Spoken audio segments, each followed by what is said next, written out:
আসসালামু আলাইকুম রহমতুল্লাহ বরকাতু।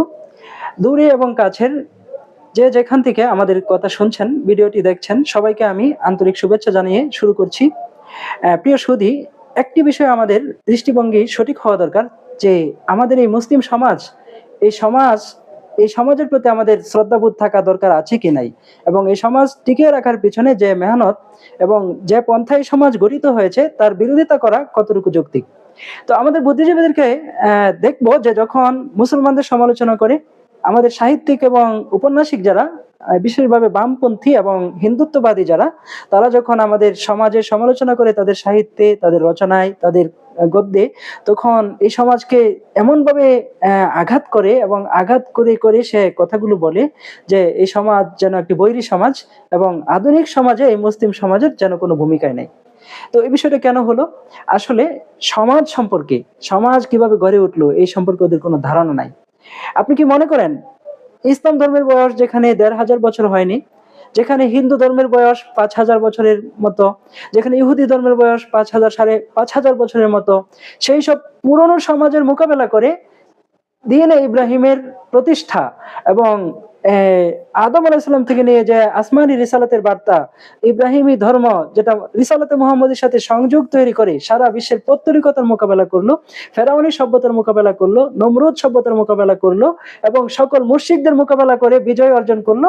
পৃথিবীর দেশে দেশে এই দিন ছড়িয়ে পড়লো এবং প্রত্যেকটা প্রান্তরে প্রান্তরে মসজিদ কায়েম হলো, জামাত কায়েম হলো, জনগণকে আল্লাহমুখী করা হলো, দিন শিক্ষা দেওয়া হলো, মিম্বর মিহরাব প্রতিষ্ঠিত হলো এবং সেখান থেকে হেদায়েতের বাণী প্রচার হলো এবং সমাজ সভ্যতা তামাদ্দুনকে সেখান থেকে শিক্ষা দেওয়া হলো, তালিম চালু হলো, মাদ্রাসা হলো, খানকা হলো। এই প্রত্যেকটা প্রতিষ্ঠানের অবদান কি আপনি ছোট করে দেখতে পারেন? সারা বিশ্বে মানুষ যে তার চরিত্র, তার ঈমান, বিশ্বাস রক্ষা করতে পারছে এবং ধর্ম সম্পর্কে সে জ্ঞান অর্জন করতে পারছে, ন্যায় অন্যায়ের পার্থক্য বুঝতে পারছে, মূল্যবোধের সঠিকতা সম্পর্কে সঠিক চিন্তা করতে পারছে। এগুলোর কি অবদান আপনি ছোট করে দেখবেন? এগুলো ছাড়া কি সমাজ হয়? আর এইগুলো তৈরি তো করলো মুসলমান। তাহলে এই মুসলমান সমাজে যারা বেড়ে উঠলো, যারা এখানের খেলো, এখানের পড়লো, এখানে সুবিধা ভোগ করলো, এখানে আত্মীয় করলো, বিবাহ করলো এবং পারিবারিক সুযোগ লাভ করলো, তারাই আবার ইসলামের বিরুদ্ধে, ইসলামী সমাজের বিরুদ্ধে কথা বলছে। তো এই ধরনের বুদ্ধিজীবী যদি আমাদের সামনে কখনো আসে, তাকে তো আমরা লেংটু করে ছেড়েই দিব ইনশাল্লাহ, এবং তাকে বলতেই হবে যে আমরা এই সমাজের কাছে ঋণী, এই সমাজের আলো বাতাসের কাছে ঋণী, এই সমাজকে অশ্রদ্ধা করতে যেখান থেকে শিখেছে ওইখান থেকে তাকে ফিরে আসতে হবে। কিন্তু যেহেতু সরাসরি আমাদের সাথে আজও কোনো নাস্তিক, মুরতাদ বা বাম রাম এদের মোকাবেলা হয় নাই, আমরা এই বক্তব্যের মাধ্যমে বলতে চাই যে তোমরা যখন ইসলামী সমাজের খেয়ে পড়ে এখানে বড় হয়ে এখানের বিরোধিতা করো, তখন একটু চিন্তা করবা যে তোমার পেছনে অবদান কার। উপনিবেশ আমলের ৩০০ বছরের গোলামীর জিন্দগি কিভাবে তোমরা ভুলে গেলে? কি তুমি কি জানো না যে প্রেসিডেন্সি কলেজে কোনো মুসলমান সন্তান ভর্তি হতে পারতো না? তুমি কি জানো না যে বাঙালি সমাজের যে সৎ বুদ্ধিজীবী হিসাবে, সংস্কারক হিসাবে যার নাম বলতে গিয়ে তোমরা ভক্তিতে গদগদ করো, সেই ঈশ্বরচন্দ্র বিদ্যাসাগরের সংস্কৃত কলেজের মধ্যে কোনো মুসলমান ছাত্র নেওয়া হতো না? তাহলে কিভাবে তোমাদের আজকে বাঙালি মুসলমানদের মধ্যে, তুমি শাহরিয়ার কবিরই হও, যাই হও, এই মধ্যবিত্ত সুশীল এলিট, তোমরা কি কাম করে খাও? তোমরা কি হাল চাষ করো? তোমরা কি গরু পালো? তোমরা রিক্সা চালাও?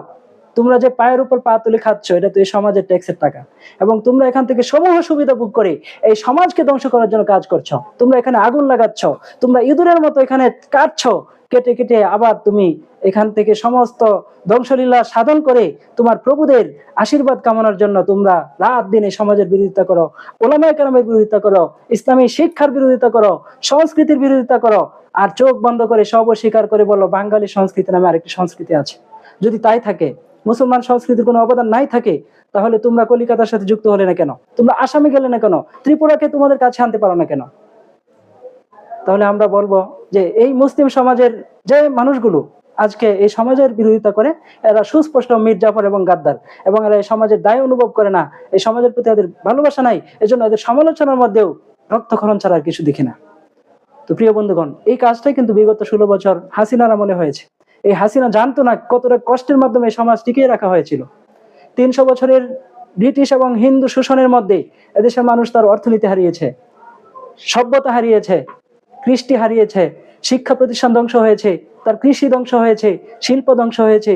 সকল খাত থেকে বঞ্চিত হয়ে বাঙালি মুসলমান একদম নিগৃহীত হতে হতে সর্বশেষ ভিক্ষুক, বস্ত্রহীন, একদম পৃথিবীর দুর্ভিক্ষ পীড়িত সবচাইতে করুণ সমাজে পরিণত হয়েছিল। সেখান থেকে ওঠার জন্য তাকে ইসলামের নামেই তাকে লড়তে হয়েছে। 200 বছরের আজাদী আন্দোলন আর জিহাদের পর দেশ স্বাধীন হয়েছিল, সে কথাগুলো ভুলিয়ে দেওয়া হয়েছে। এবং সেই সময় জাতির ত্রাণকর্তা হিসেবে আবির্ভূত হয়েছিলেন এই উলামায়ে কেরাম।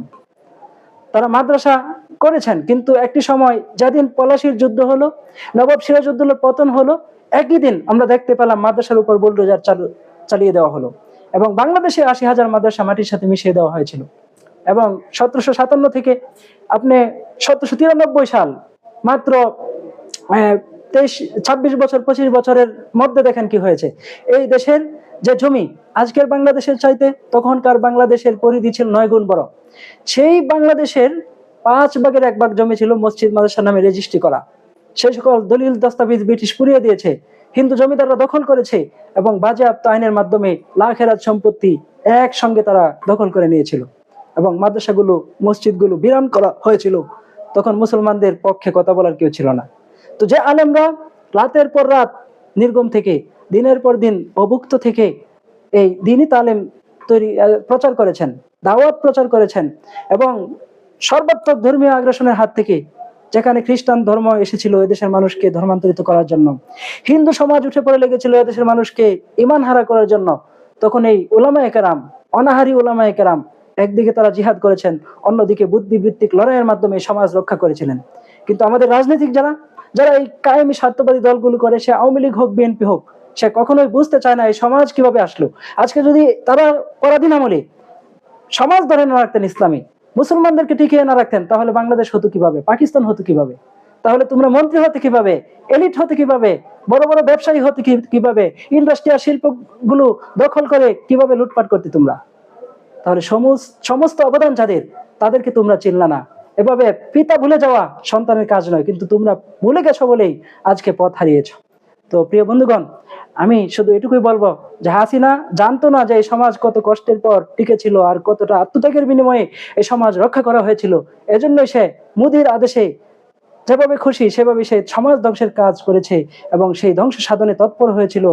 এখন এতটা রক্ত দেওয়ার পর, জুলাই বিপ্লবের মাধ্যমে দেশের তরুণ সমাজের তাজা রক্ত ঢেলে দেওয়ার পর দেশ যখন আবার দ্বিতীয়বার স্বাধীন হলো, মুক্ত হলো, এখন এই মুক্তি এবং বিপ্লবের এই চেতনাকে বহাল করতে হবে এবং যে কোনো মূল্যে বিপ্লব বিরোধী, ইসলামী চেতনা বিরোধী, মুসলিম সমাজ বিরোধী কার্যক্রমকে বন্ধ করতে হবে এবং রাষ্ট্র থেকে এগুলোকে সম্পূর্ণ উৎখাত করতে হবে।